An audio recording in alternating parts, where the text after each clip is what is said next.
Harry Potter, Chapter 1, Page 2. They didn't think they could bear it if anyone found out about the Potters.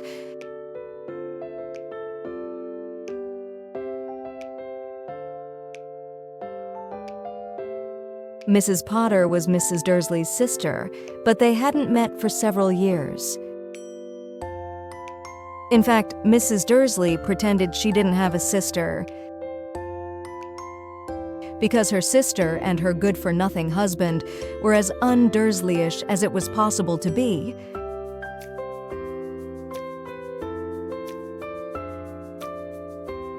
The Dursleys shuddered to think what the neighbors would say if the Potters arrived in the street. The Dursleys knew that the Potters had a small son too, but they had never even seen him.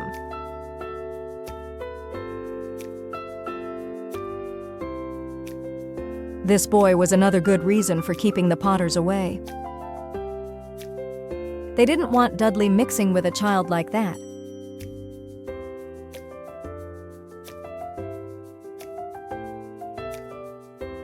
When Mr. and Mrs. Dursley woke up on the dull, gray Tuesday, our story starts. There was nothing about the cloudy sky outside to suggest that strange and mysterious things would soon be happening all over the country.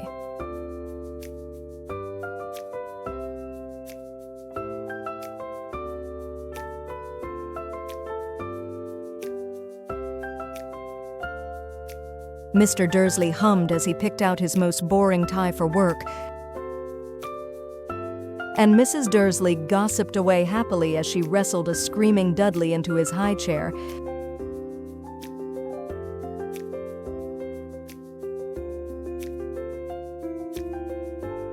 None of them noticed a large, tawny owl flutter past the window.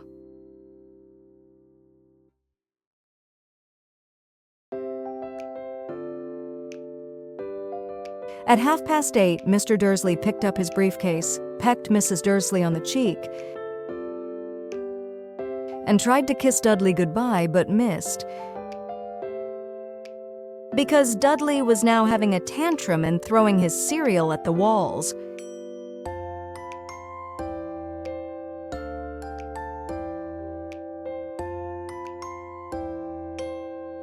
"Little tyke," chortled Mr. Dursley as he left the house.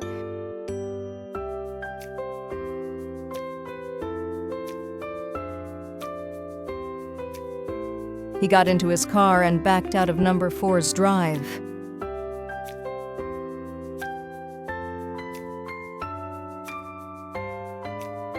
It was on the corner of the street that he noticed the first sign of something peculiar. A cat reading a map?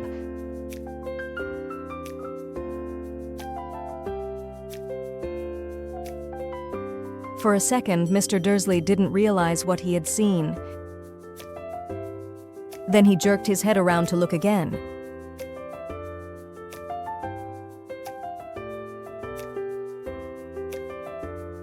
There was a tabby cat standing on the corner of Privet Drive, but there wasn't a map in sight.